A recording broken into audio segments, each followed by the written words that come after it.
Libong residente king balening Mexico ing may kasaling mas murang abyas. Kapamilataning programang bigas 20 pesos kada kilo, meron na. Keti salamat kay Mexico Mayor Ruding Gonzales, king proyekto ng national government, king liderato ng Presidente Ferdinand Bongbong Marcos Jr. na makapanatad mas murang abyas king publiko.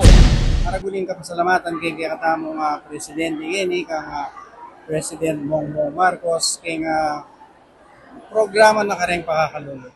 Agpang king alkalde, makabuklat siya kano ing lokal na gobyerno ng Mexico na saling pali kareng Hortilano king Balen, bang ipisali kareng residente ng Mexico king mas murang alaga at bilang suporta king programa ng PBBM.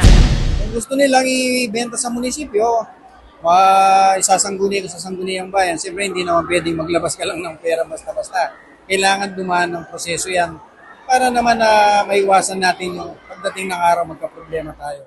Kaya Beneng Gonzales king roll out inyang July 30, dina Vice Mayor Doc Jonathan Pangan at Councilor Alain Ramos.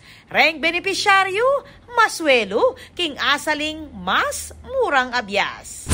Opo, kaya pumipila kami Kenny, bakit po makatipid? Ako po, Patricia Mamangon para king News Force Pampanga. Balitang tutuking Balen, susuyo.